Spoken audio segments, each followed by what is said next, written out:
दूसरे गांव जाने के लिए राइस्टार अपने हेलीकॉप्टर में बैठकर अपने गांव से उड़ान भरता है। राइस्टार तेजी से जा रहा ही होता है कि तभी हेलीकॉप्टर में अचानक से आग लगती है। वह हेलीकॉप्टर सीधा एक अनजान से गांव में जाकर क्रैश हो जाता है।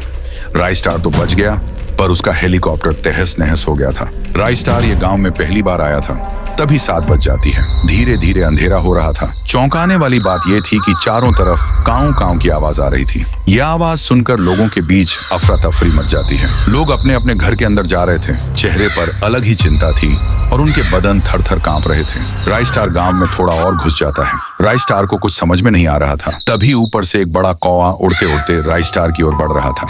वह कौवा राइस्टार पर हमला करने ही वाला था कि पीछे से किसी ने गोली मारी और वह कौवा वहीं मर गया। पीछे लाल शर्ट पहन एक आदमी आकर राइस्टार को हाँपते हुए कहता है, ओ साहब जी, तुम इधर क्या करता है? 7 बज गया, तुम यहाँ के नोही लगते हो। चलो जल्दी मेरे घर पे, वरना वो आ जाएंगे। राइस्टार उस आदमी की बात मानकर उसके घर में चला जाता है। अरे भाई, मुझे कोई बताएगा कि इस गांव में क्या हो रहा है? ये चारों तरफ से काऊ काऊ की आवाज क्यों आ रही है? और वो कौवा तो मेरे मुंह में ही घुसने वाला था। अच्छा हुआ तुमने उसे गोली मारी। अरे साहब जी, मैं तुम्हें क्या बताऊं, और 7 बोझे इस गांव में कौवों को हमला होता है, इसलिए सभी लोग अपने घोर में चले जाता है। जो भी घोर में नहीं जाता है, वो कौवा उसके डायरेक्ट मुंह में घुसकर उसे कुत्ते की मौत मार देता है। और भी कौवे पैदा हो जाता है। और तो और ये सब कौवे गांव के पीछे डरावने सूखे जंगल से आते हैं। ये बात सुनकर राइस्टार के रोंगटे खड़े हो गए। इसका पता वो लगाना चाहता था। फिर राइस्टार अगले दिन उसी सूखे जंगल में आ पहुंचता है। वो अच्छे से जंगल को देख ही रहा था कि 7 बज जाते हैं और वहीं काऊ काऊ की आवाजें आ रही थी। फिर भी राइस्टार और अंदर घुसता गया। उसको वहां पर एक पुराना कुआं दिखा।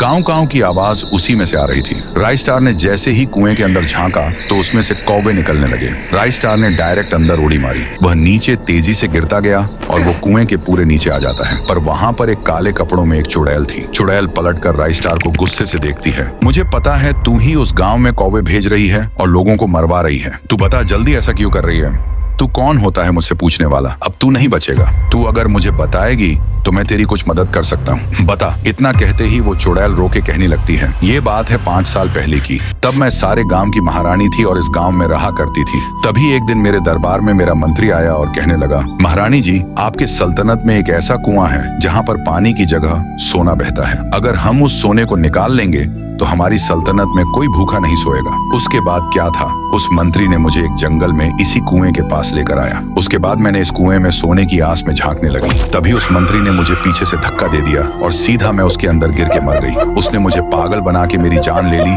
और खुद वहां का राजा बन गया। इसलिए मैं गांव में ऐसा हमला करवाती है।